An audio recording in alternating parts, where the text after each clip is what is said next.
Welcome to the Best Interest Podcast, where we believe Benjamin Franklin's advice that an investment in knowledge pays the best interest, both in finances and in your life. Every episode teaches you personal finance and investing in simple terms. Now, here's your host, Jesse Kramer.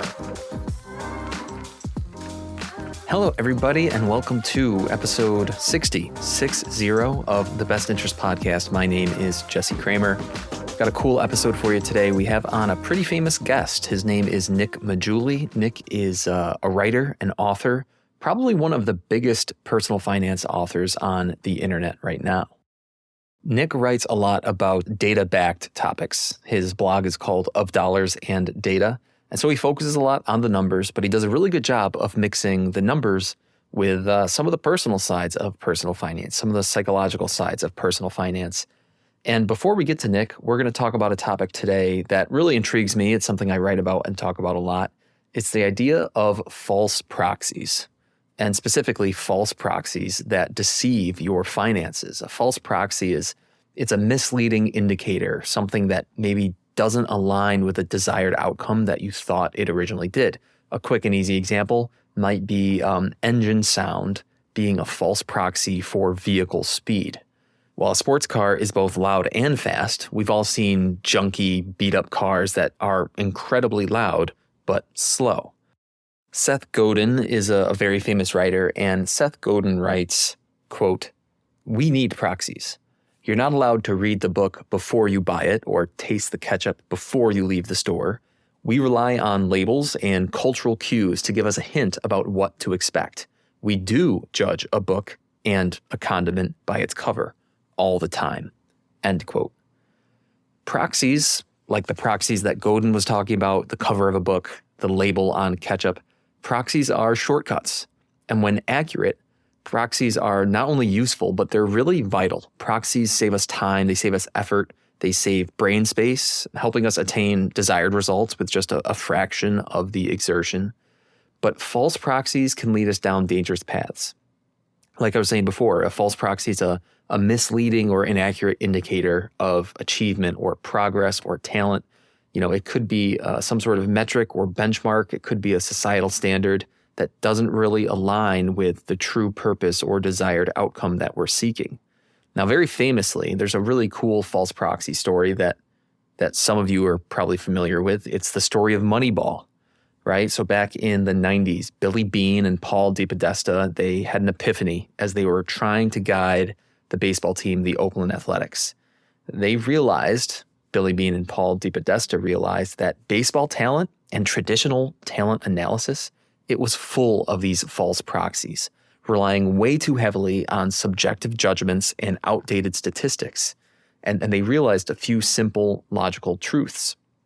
The first one, baseball games are won by scoring more runs than the opponent does.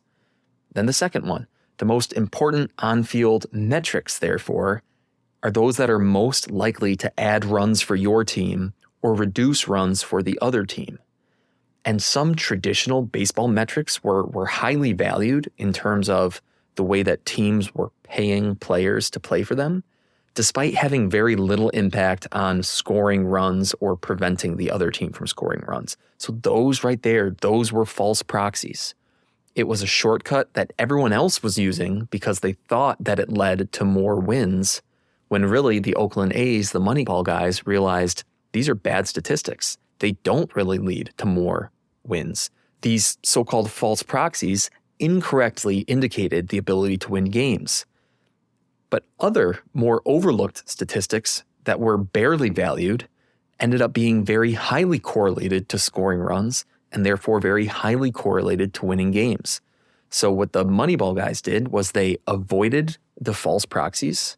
They let other people chase those players, and instead they focused their money on obtaining cheap players who actually led to them scoring more runs and winning more games. A very simple example of this is batting average. Batting average in baseball has some correlation to scoring runs. But as baseball fans know, a walk is equally as good as a single. It's exactly the same outcome.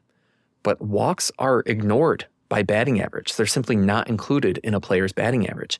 So batting average isn't the greatest proxy for offensive talent, especially when compared to the far superior statistic that's called on-base percentage, which does include walks. So Billy Beane and Paul DePodesta, they built a baseball team, the Oakland A's, by identifying and then ignoring baseball's false proxies. Michael Lewis famously wrote about their story in Moneyball and quite literally changed sports and the business world to a large extent forever. Leaders in all arenas are opening their eyes to prior false proxies, correcting them, and then ultimately finding more efficient solutions to their problems. Personal finance and investing are one such arena. So here are some of the most common false proxies that I see, and then the true proxy needed to correct the old misconceptions. The first one, salary equals wealth. Now, there's a certain correlation between salary and wealth because, after all, earning more salary can only help your journey to improved wealth. But one of the most common false proxies I see is drawing an equivalency between salary and wealth. Show me two families. One earns $300,000 and spends all $300,000. The other family earns far less, maybe only $150,000, but also spends less. They only spend $100,000 per year, saving the other $50,000. The first family will never be wealthy. They earn $300,000 and they spend $300,000. But for the second family, wealth is inevitable, despite only being on half the salary. And the reason why is because they save $50,000 per year. Wealth is not solely determined by how much you earn, but more importantly, by how much you spend. Regardless of a high salary, if someone consistently spends beyond their means, they won't be able to accumulate significant wealth. Or, as friend of the blog Morgan Housel writes, wealth is what you don't see. All right, here's the second false proxy. What is your retirement number? You've probably seen commercials like this. How much money do you need to retire at age 55? Is it $1 million, $2 million? Who knows? Well, how about this question? If you're age 40, how much retirement money should you have saved? Is it 2x your salary or 4x your wife's salary? Is it $1 million by age 40? I can almost guarantee you've seen proxies like this for retirement numbers. Lots of firms share their numbers like this, these generic rules of thumb that are supposed to apply to millions of people at the same time. But I believe that these numbers are almost always misleading false proxies. They're a bit like a batting average in baseball. It's not that they're a terrible proxy, but they ignore vital information. Because how can we possibly lump all 60-year-olds into the same bucket and suggest that for them, 8 times their starting salary is the perfect savings amount to have? It's way too one-size-fits-all. And similarly, how can we suggest that the 4% rule or the 3.5% rule or whatever it is the proper withdrawal rate for all people? The 4% rule is largely a false proxy, or at least a bad proxy, in the place of proper, true financial planning. And there are a couple of reasons why. The first one, most people misunderstand and misuse the 4% rule. It's far more nuanced than the way that the average person online tries to use it. And the second reason why, the 4% rule is just as likely to quadruple your retirement nest egg as it is to lose a single dollar. In other words, it is way too conservative in most cases. But in a very small number of cases, the 4% rule actually fails. So in some cases, way too conservative. In most cases, way too conservative. But in some cases, it's actually too aggressive. Flexibility, in other words, has to be a vital part of ensuring the 4% rule's success. You need to be willing to actually break the 4% rule in order to use it correctly, or at least to use it optimally. Take, for example, a typical public school teacher. I help out a bunch of them at work at my wealth management firm. And in New York, a teacher approaching retirement likely earns something like $70,000 to $90,000 in salary. If a particular teacher's total monthly bills are, say, $5,000 per month or $60,000 per year, then the 4% rule dictates this teacher needs $1.5 million saved in order to safely retire. $1.5 million, that's a lot of saving on an $80,000 teacher's salary. But we are missing something vitally important here.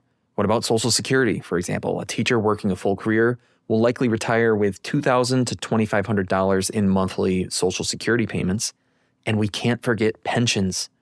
At least here in New York State teachers at full retirement, they earn 60% of their salary as a pension in perpetuity. So in this particular scenario, that's another $3,500 to $4,500 per month.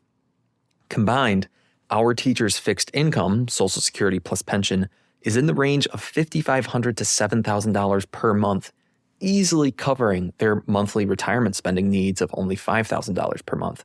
Conceivably, they could retire with $0 saved and simply live off that fixed income. I'd probably conservatively nudge them towards some sort of retirement savings, but that original $1.5 million savings goal detailed by the 4% rule, that's ridiculous in this particular scenario. And we haven't even touched on important questions like, how much will healthcare cost during retirement? What if there's a market crash right after you retire? What assumptions are you using for market returns? Will you have any dependents relying on you to support them? How will your spending change as you age? How flexible will you be as your market performance changes? The 4% rule doesn't really ask any of those kind of questions. The 4% rule, therefore, is a false proxy. Is it a useful tool to get started? Sure, it's useful, but it's a false proxy for full financial planning. That's what's needed for true retirement analysis. Okay, the third false proxy, that short-term results are an indicator of long-term results. It's one of the oldest tropes in the investing world, that short-term success is somehow an indicator of long-term success. But short-term success it's a null proxy at best, and it's a false proxy at worst. For short-term success to lead to long-term success, we need repeatability. That's the key word here, repeatability. We need many consecutive short terms to create one long term. And that kind of repeatability, it happens out there in the world. It happens when skill exists. Repeatability is a hallmark of skill. But in study after study, the results of active investment choices are shown to express more luck than skill. Short-term investing results are, in other words, a false proxy for long-term investing results. If you're curious, we dive into that in detail in episode 56 of the Best Interest Podcast. The fourth false proxy, that confidence equals knowledge. On a recent episode of my other podcast, the Trusted Partner Podcast, John Jennings told us, Yeah, I have a section of the book about experts. I go through not just investing, but a number of different areas where a person's ability to forecast or predict the future is inversely related with their confidence in their forecast. So it's this paradox where the people you want to hear that will have a forecast are the ones that won't give you one because they're not confident. Confidence is routinely used as a proxy for knowledge, for correctness. But in terms of investing predictions, confidence is usually inversely correlated to correctness. Confidence is a false proxy for correctness. The smartest people in the room instead say, I'm not really sure. I'm not that confident. That's why I'm diversifying. That's why I'm hedging my bets. Being smart enough to say, I don't know, is infinitely better than being overconfident and losing millions of dollars while you do so. That's a hard pill for many people to swallow. And the fifth false proxy that I see all the time is that complexity equals superiority. I see too many people thinking that complexity in finance must be a signal of superiority. The more complicated an idea, the better that idea must be. And that's simply false. Complexity is a false proxy for superiority. In fact, if you're looking for a proxy for superiority, I'd argue that simplicity is one of the best proxies. There's no secret sauce in finance. There's no secret sauce in investing.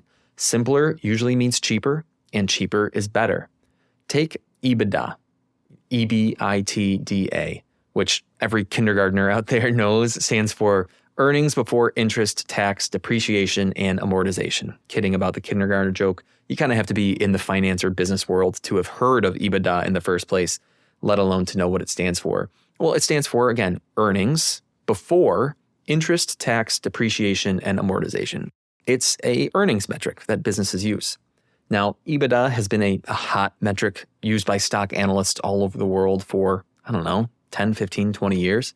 But what do Charlie Munger and Warren Buffett, the kings of simple investing, think about EBITDA? How anybody can turn that into something they use as a metric that that talks about earnings is beyond me. Charlie? Yeah, I think you would understand any presentation using the word EBITDA if every time you saw that word, you just substituted the phrase bullshit earnings. I knew he'd do it sooner or later, folks. And the man, he made it through the morning, but never all day. Most of the time, complexity is just bullshit. Don't let false proxies stunt your personal finance growth. Invest in knowledge instead.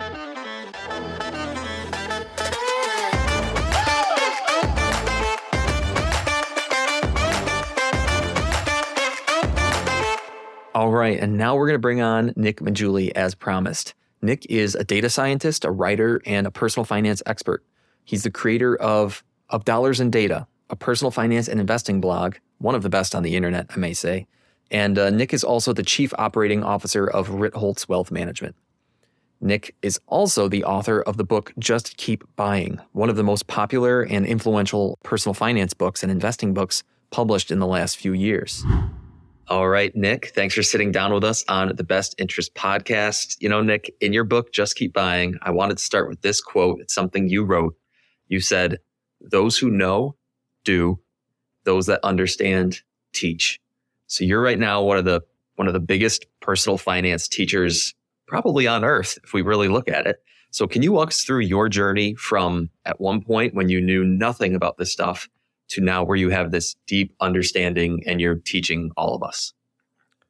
Yeah. So when I graduated college, I just like most other people who like when you graduate high school, graduate college, start entering the workforce, I never took a personal finance class, right? I never had any idea of what to do next. Like I knew certain things about like investing, like, okay, I know I need to do like a Roth IRA. Like I've heard these words and stuff, but I didn't really understand any. And trust me, I went to very good schools.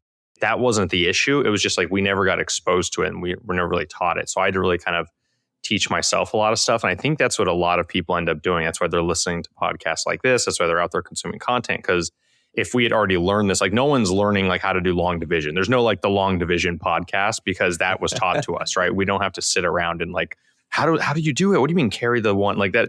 No one does that because we know that, right? It's taught to us. So I think one of the things for me is just, it was a learning process. And so for me, a lot of times I just was trying to learn a lot of stuff early on and I had all these ideas, but I didn't have an outlet for them yet. And then finally I realized in like late 2016, I'm like, you know what, maybe I should start writing about this and we'll see kind of where it goes. And there's all these different ideas I had. And, I got better over time. Like even my early writing is just definitely not as good as the stuff I'm putting out now. And so just kind of going through that process of like thinking through what are my core ideas, what are the core tenets I believe, and how are those changing over time, and just spending a lot of time. I think a lot of it too is just questioning. I was told, for example, you should max out your 401k. That's just what I was just told. Everyone says it. It was almost just, that's the lay of the land. And so like, as soon as I heard this, I believed it too.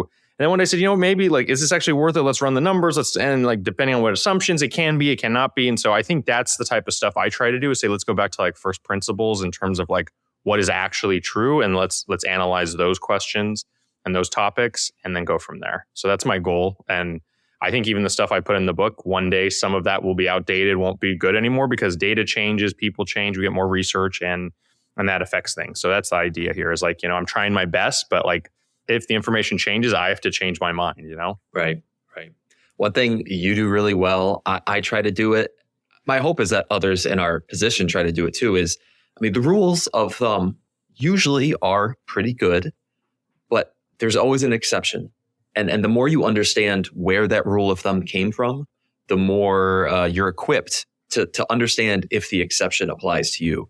And I find that's one of my biggest struggles sometimes when it comes to either writing, podcasting, working with clients, whatever it may be, is taking someone who has this preconceived notion of a rule of thumb and then saying, actually, you might be the exception and here's why.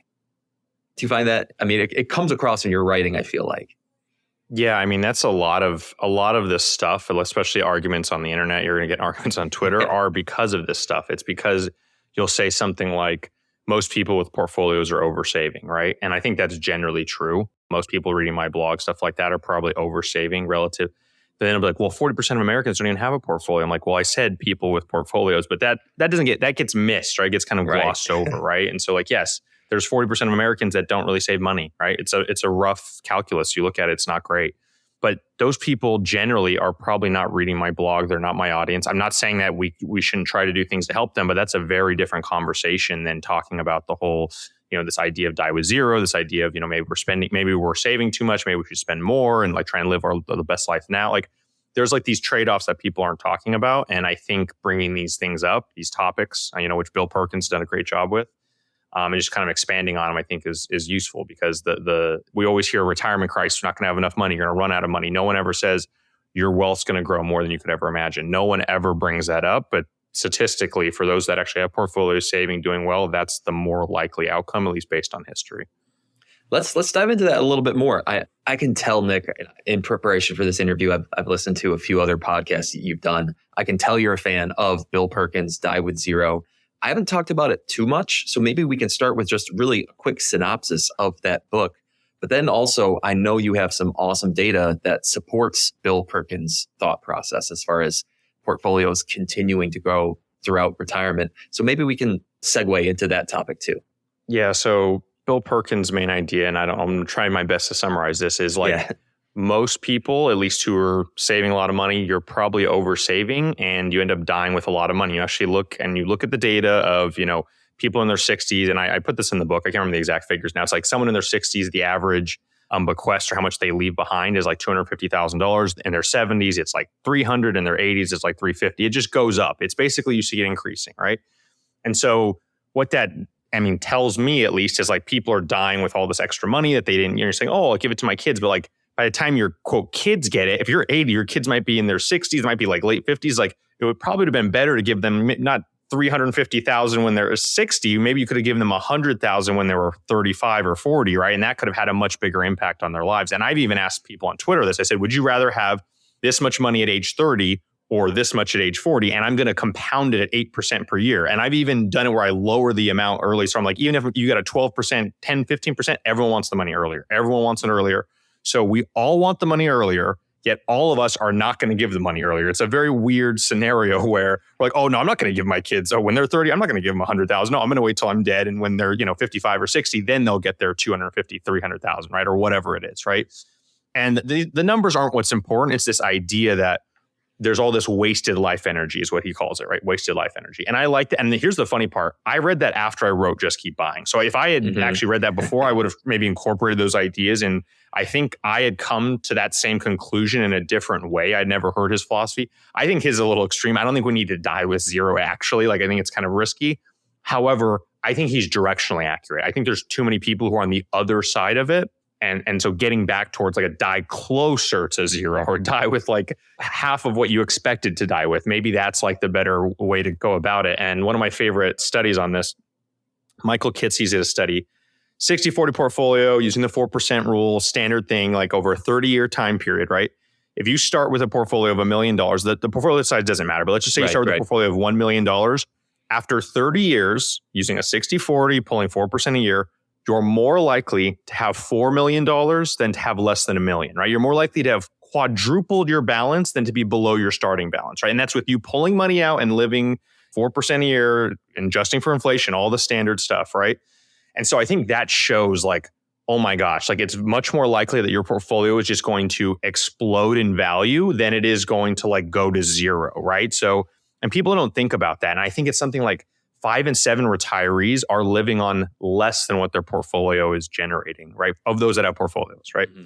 So they get this money, they have a required minimum distribution, which they have to take out. The government says you have to take this money, and they don't spend it. They end up reinvesting it. So many RMDs are reinvested, and that's the crazy part, right? Or they just live off, even though you could use the 4% rule, the fact is most people don't use it. Most people live off the income on their portfolios plus Social Security. That's how it works. And I've looked at this, and I've actually found out most of this after I even wrote the book too. It's like more as I've kept digging into this, and it's like people just do very basic things based on their income. They live their life based on their income. So like, hey, I'm getting $1,500 a month from Social Security, and I'm going to get, let's say my investments make me on average $1,500 a month. Then I live off $3,000 a month period. They don't say, oh, I'm going to pull out 4% plus the $1,500 a month. No, they don't do that. They just say, that's my income. That's what I live off. And they live off that, and they just let the principal just keep growing, and they just keep living off the income. And generally, if the principal is growing, their income is going up over time, right? This is outside of the COLA adjustments for Social Security, et cetera. But that's the shocking part. And that's kind of the big high level idea here of like what's happening. And I think it's going to continue. Now, of course, those people that only have Social Security don't have that luxury. But for a lot of people that have portfolios, you'd be surprised how many are seeing their wealth just grow beyond what they expected. Yeah, I mean, we both know, I think many listeners know, or at least have heard of the concept that it's hard to change from a net saver to a net spender. And that's essentially what a lot of retirees have to do. They have to flip the switch at some point and say, I am going to start drawing down on my principal and start, enjoying the fruits of my labor over the last 40 years. But what you've just pointed out, Nick, is that most people don't end up doing that. They don't actually draw on the principal alone. They only live off the interest or the dividends, the income that their portfolio produces. One thing that actually, I think I was inspired just because I was listening to maybe you on like the Choose FI podcast earlier this week. I was going back to that old episode, and I actually thought to myself, I'm sure the data is readily available. If not available, it should be relatively easy to actually throw it into a spreadsheet or Python and do it.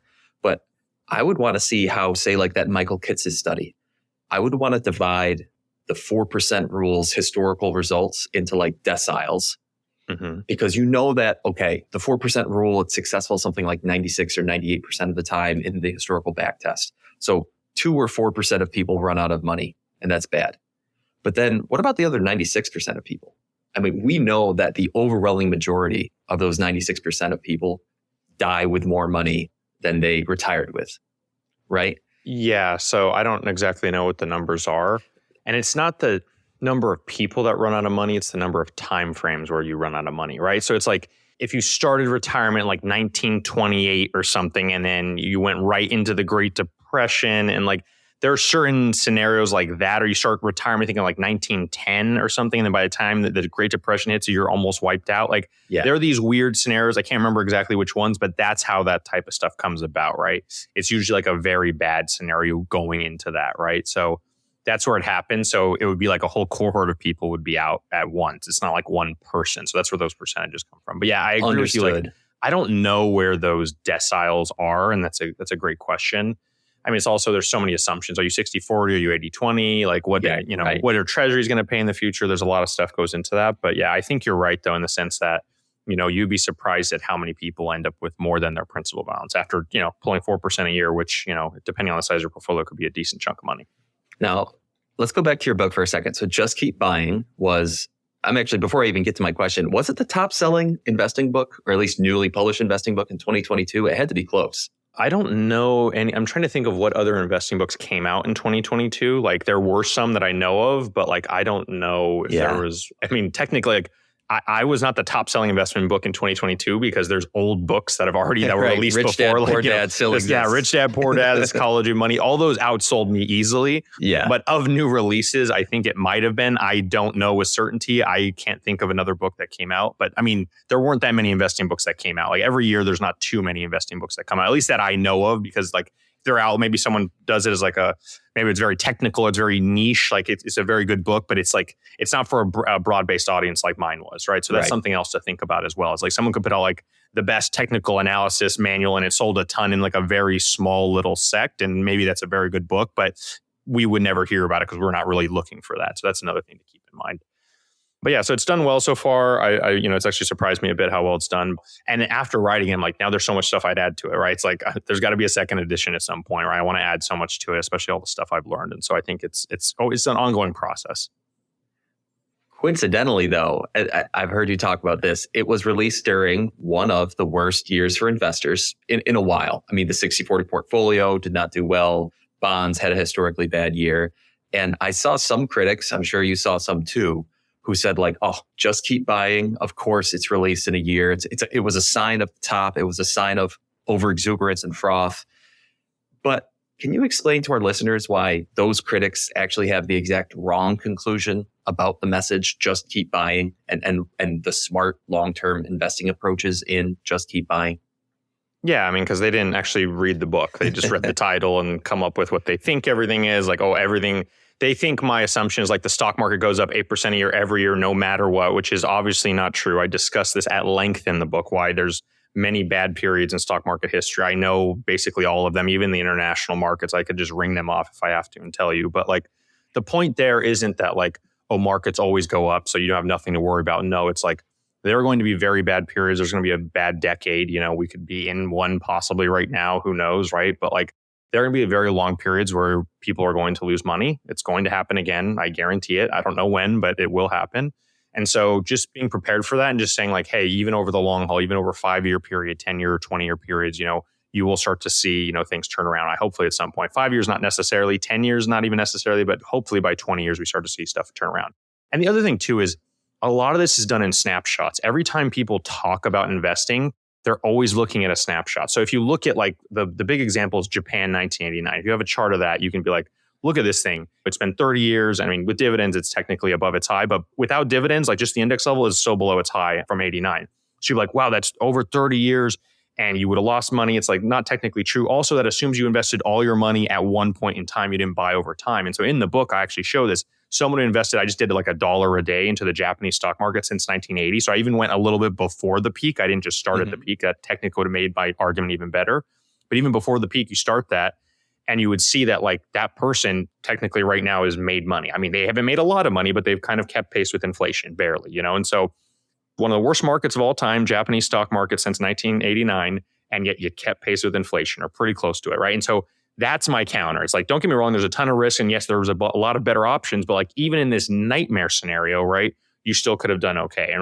And the thing I'm preaching is diversification. I don't think anyone should just be in one equity market and that's it. I think you should have a broad-based ownership. And if you had done that, you would have, obviously you wouldn't be having the highs that we've had in the US stock market because you don't international stocks which haven't done as well, but you wouldn't have the lows when things crash, right? So something to keep in mind is like over the long haul, there is going to be, peaks and valleys here, but in a bear market is fine when the stuff will come back eventually. It's a question of when, and the question is like, is the world going to keep producing value, right? Is that going to happen? Are you long humanity or not? And I think I'm long humanity. At some portion of humans are going to solve very difficult problems. It's going to create value, and so that's the thing I try to focus on. And going back a couple sentences, your focus on diversification, Nick. And one thing I like that you talk a lot about, it's not just geographic diversification. It is important. You talk about that. You also talk about asset level diversification, meaning, stocks, bonds, alternatives, real estate. But you focus a lot, I focus a lot, and I think any good investor focuses a lot on, maybe you could call it time diversification or dollar cost averaging. And I think a big part of just keep buying is this idea that ups, downs, good news, bad news, you can continue dollar cost averaging into the market. Yeah, you're buying over time, and as a result, no one payment, no one investment is going to make or break you, basically, and that's the idea. And so that's why I even say someone who's been, like I just ran this yesterday, like someone who's been investing $100 a month since the beginning of 2022, right, which is one of the worst markets we've had in the last few decades, as you said. So since the beginning of 2022, $100 a month, right now you're up about 10% or, $200. Not a lot of money, not going to lie, but I mean, you've only put in, what is it? 18 months, you put in $1,800 and you have around $2,000 right now. That's roughly how the math would work out. So that's, still something. I'd rather have that. Like, it's not great. And on an inflation adjusted basis, you're up like maybe 3%, I think. So you're not up 10, you're up only 2 or 3%. So it's not great, but like considering how bad everything was, like, I think I'd put that as like a pretty good win, considering how bad everything has been. So I think that's the thing to think about. Like, it's very easy to be like, oh, just keep buying. And like, you can look at this as like, oh, signs of the top and all that. But at the same time, like, that's not what this is. Like, this is a historical analysis based on a lot of stuff. I could have written this book 5 years before. Assuming I had the data, and all that, I would have written the same book. Like, the book would not have changed, right? Right. Only some pieces of the book, like that historical piece wouldn't change. Just certain, like, as we get research about human psychology and stuff like that, maybe how I approach certain topics might change, like certain personal finance topics. But the investing part, I think, will not change much, if at all, into the future. I agree with that too. You reminded me when you just mentioned the person who was investing, say, $100 a month since the beginning of 2022. I threw a chart, and I think I wrote a blog post about it. I'll have to go back and see. But at the very least, I made a chart recently that looked at someone who did dollar cost average from 2003 until today, 2008 till today, a few different dates in between until today. And granted, someone who started investing, say, in 2018, dollar cost averaging $100 a month, their annualized performance as of today is maybe only 4 or 5% per year over the last 5 years. So not great, but still beating inflation. But then if I go back to 03, and I think that's the lesson that I took away from this. If I look at someone who started dollar cost averaging in 2003, as of, March 09, the bottom of the great financial crisis, their annualized performance was about negative 15% per year. Oh, from there to the bottom? From 03 to the bottom. Yeah. So 6 years, and they're sitting there like, what am I doing wrong? I am down 14 or 15% per year. Yet if they had continued dollar cost averaging till today, their total IRR over the whole run is about 8% per year, which is what we'd expect, which is pretty good. And so it's just this powerful message of, even if you find yourself underwater today because you kind of had bad luck in when you started investing over the last 5 years, if you zoom out long enough and if you continue doing this smart long-term dollar cost averaging, you're going to end up in a pretty good place. Yeah, that assumes diversification, for the record. Correct. If you bought in his single stock and you're hoping that thing's going to turn around, it may, but it may not. So this is a broad-based diversified portfolio, especially index funds where the companies are changing over time. The top companies in 03 are very different from the top companies today. So that's a 20-year period. So just thinking about and that naturally, it's like a natural, creative destruction process, right? Some companies are brought in that are rising, and the companies that aren't doing well, that are falling off, they get dropped out. And that's a natural thing that happens through committee selection at Standard & Poor's, et cetera. But we benefit from that as investors. We don't have to do any of that research or anything. We kind of just free ride off of that. And I think for very cheap, and I think that's worth it. And so some people would say, you need the equal weight portfolio. There's a lot of different ways to do this, and the results will vary a little bit, but we're talking marginal differences over the long run. It's not like, an equal weight has outperformed a market cap weighted portfolio by 5% a year. No, it's nothing like that. There's certain periods where it outperforms, certain periods where it underperforms. So on net, I think it's mostly a wash, and I don't try to focus on those little things. It's just own income producing assets, grow your income, and focus on owning income producing assets. That's the main takeaway from the book and the stuff I'm arguing. One quote that you have in the book is from Jeremy Siegel, who's a legendary investing mind, right? And the quote is, "Fear has a greater grasp on human action than does the impressive weight of historical evidence." So very powerful quote, but can you kind of help us unpack that a little bit? Yeah, fear has a greater grasp on human action than does the impressive weight of historical evidence. And the whole idea there is that, now that we have data and we can kind of see into the past in a way and how things performed in ways that we couldn't really do back in the 20s and 30s, we have a better understanding of, how markets behave. And human psychology hasn't evolved all that much in the last few hundred years, if there are even 1,000 years, probably, maybe in 1,000 years, but the last few hundred, definitely not much. So people are still going to be, you're going to feel fearful. You're going to get greedy. You're going to have all those things because that hasn't evolved much.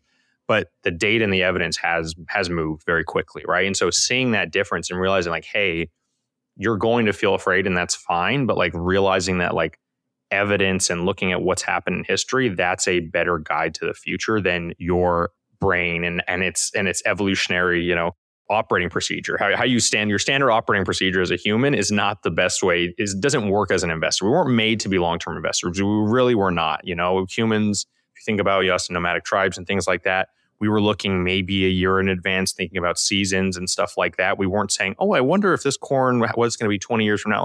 When we were agriculture, all that wasn't the thinking at the time. And so it's a very different mindset. It's not something we evolved with. So you have to use other things like evidence and data and saying, hey, I'm probably going to be alive 20, 30 years from now, which is not something that necessarily would have been true of a middle-aged human, 1,000, 5,000, 10,000 years ago, right? So just realizing that, your brain is not equipped to do this stuff. It's not really made for it at all. So because of that, when you see, the market's dropping, you start to get fearful, you start to want to sell, you want to get out of it. And I understand that. I think it's very natural to feel that, but you have to kind of fight that urge with evidence. And so that's what the quote represents. And it's something that I think you do a good job in your writing, Nick, the blog, of course, is of dollars and data. Everything you do tends to be very data backed, and you present lots of data in your writing. Yet it's important, and I think you recognize the importance that you keep the human readers in mind.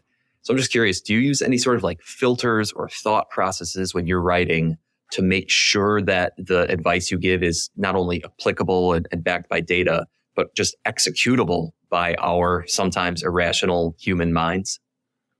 Yeah, so I try to actually look at how much of an impact some of this has. So for example, one of the big things that people have issues with, there's this idea of, lump summing an investment. Let's say you sold your business or you got an inheritance, right? Let's say you got $100,000, a good chunk of money, right? And so you're like, oh, do I put this all into the market now or do I slowly average it in over time, right? And so I'm going to call that averaging in. Some people call that dollar cost averaging. That is not the technical definition, but I don't want to get into that. So let's just say, do you want to put it in now or do you want to put it in over time? Those are the two options, right? And most people have a big problem with putting it in now, and because they think, well, what if the market crashes, right? So, overall historical time periods, I've tested this. Let's say you're going to average in over a year, right? You're going to break it into 12 equal payments, do it over a year. 80% of the time, it would have been better just to put the money in right away. And if you had done that, on average, you would have made about 5% more money than if you had slowly gone in. So I don't say, hey, you have to put the money in right away. I understand the fear. I understand the risk, especially if it's like, hey, this is all the money I have. I don't want to risk it and possibly lose, 5, 10%, by putting it in and then the market crashes. I get that.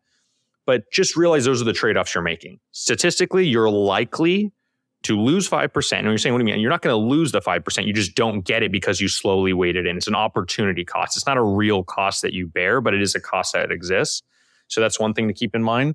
The second thing is just think about that trade-off. Is that worth it for you? If it is, then you're probably going to lose 5%. If not, then put it in now. And so that's why I say, I try to show the data. I try to present the human side of it. I can understand why people might want to do something or not want to do something. And then I let you make the decision, right? I can't make it for you. I don't know your psychology. I don't know all that. Funny thing, actually, I did this analysis a year ago, mid-2022. And I was like, yeah, no, you got to lump sum it, got to lump sum, right? I always say that.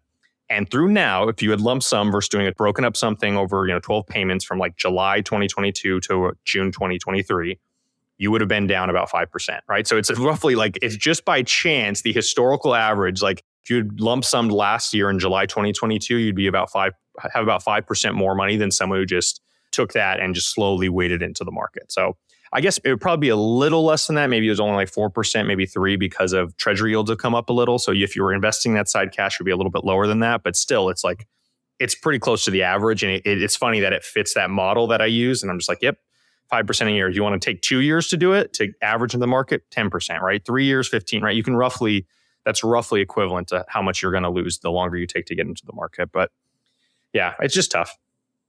It is. But it's important that we present the objective facts. It's important we present the data and say, here's what the math says is the best thing to do.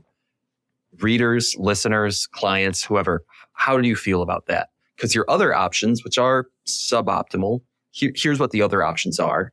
And I've found, at least in my experience, that usually presenting that full array of options, and like you just did, Nick, presenting just how suboptimal some of the other options might be.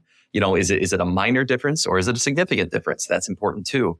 A lot of people, once you present that to them, are able to make the best decision for their personal risk tolerance. A lot of people naturally want to hedge their bets. And they might say, oh, I just inherited $100,000.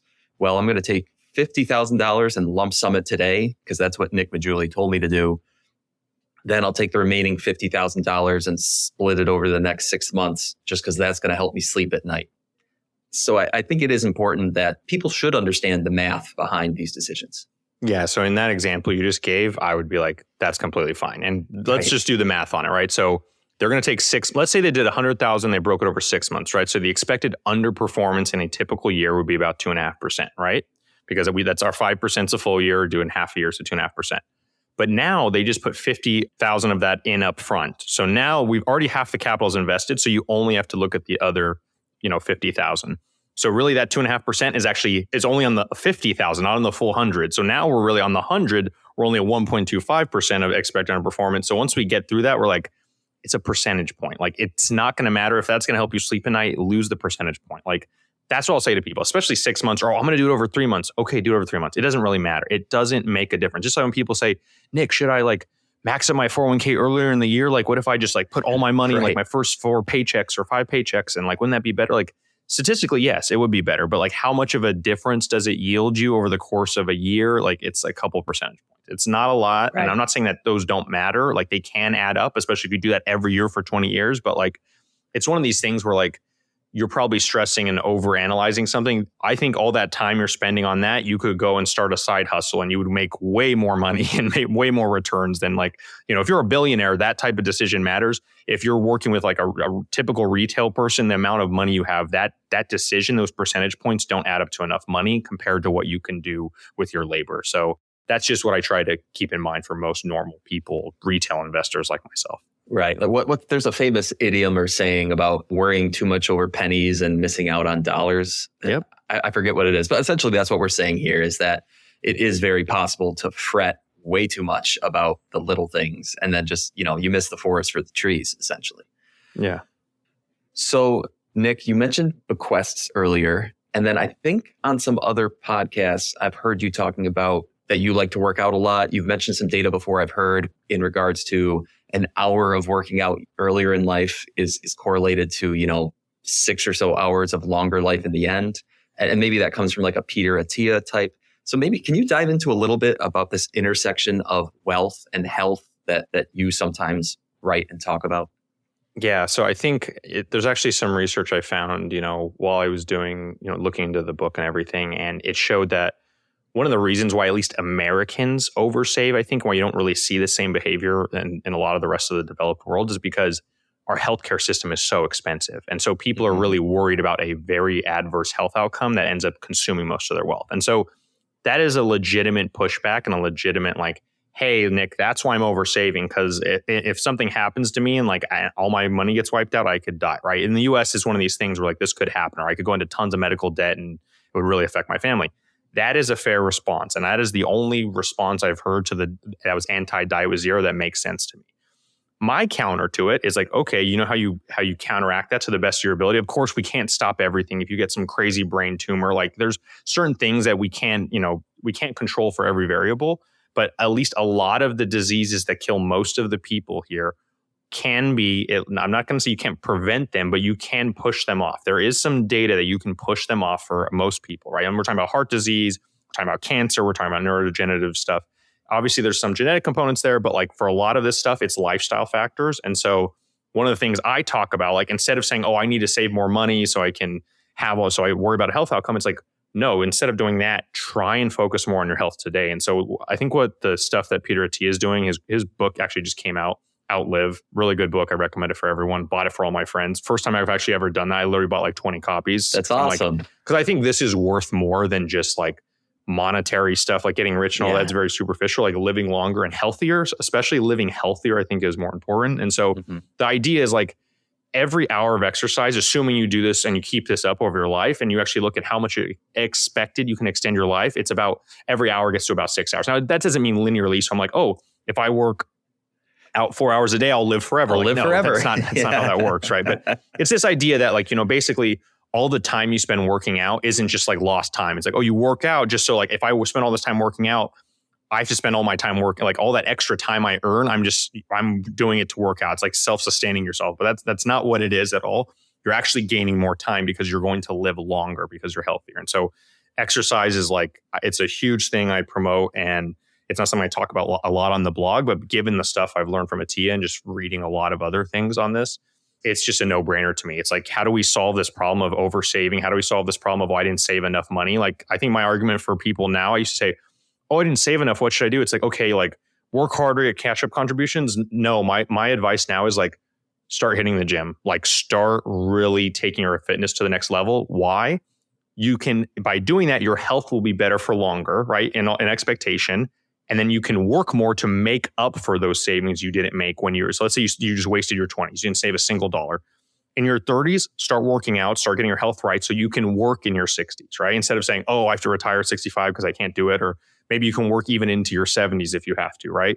I'm not saying this is ideal, but you said, you need to catch up. How do you do it? You have to build time. That's the only way to build more time to kind of catch up. And so that's the thing I try and focus on, is tell people like, hey, look at your health. And I think health is a way to extend wealth in a different way. And I'm not even talking about like the wealth of having a good, being healthy. I'm talking about like literal financial wealth. You can do this by having good health so you can keep working, keep being productive, et cetera, right? I think a lot of things build off of that. And you see a lot of people who they work hard, they make a lot of money, and then they don't have health and they don't get a chance to spend it. And it's just, that's where the die with zero. There's a lot of these topics that are intersecting. You start to see how like if you focus on one, you can build on the others. And so that's the thing I want to kind of emphasize here. If I could take one thing from your readers, like as much as making money, oh yes, buy my book, great, whatever, but like really focus on your health and exercise. That's going to do more for you than anything in the financial world I think ever will. So I love it, Nick. After this episode publishes, we'll soon publish another episode with Fritz Gilbert. I don't know if you're familiar with Fritz. He runs the Retirement Manifesto blog. Really nice guy. He was recently on a Morningstar podcast. One of the top 3 reasons for people having unplanned retirements, one has to do with, management pushes them out early. The other 2 are health related. One of them is simply people get unhealthy, people get sick, and they can no longer work. And if you're so sick you can no longer work, that also probably means you're so sick you can't play with your grandkids. You're so sick you can't do all those fun traveling activities you were hoping to do in retirement. I mean, it's a pretty depressing long-term outcome. And just like you said, some of that might be unavoidable. Some of it might just be a bad genetic lottery, but a ton of it is environmental. And it's stuff that we can control for in our own lives, in our diets, in our exercise routines. And so we'll take that away as an awesome tip to focus on for the future. yeah, I agree. All right, Nick. So everyone's going to want to know, how can they find you? How can they reach out? Can they read you on a regular basis? And where can they find Just Keep Buying? Yeah, so you can find me at ofdollarsandData.com. You can sign up for my newsletter. On social, you can find me at twitter.com, the dying social media site. If you sign up today, please. No, it's at Dollars and Data. That's on Twitter. And then on Instagram or Threads, I'm at Nick Maggiulli, just my name. And you can find my book, Amazon, wherever books are sold. Just Keep Buying. Appreciate you having me on, Jesse. Really, really appreciate the combo. Hope it was helpful for your listeners. It was awesome. Thanks so much, Nick. Thank you. Thanks for tuning in to this episode of the Best Interest Podcast. If you have a question for Jesse to answer on a future episode, send him an email at jesse@bestinterest.blog. Again, that's jesse@bestinterest.blog. Did you enjoy the show? Subscribe, rate, and review the podcast wherever you listen. This helps others find the show and invest in knowledge themselves, and we really appreciate it. We'll catch you on the next episode of the Best Interest Podcast.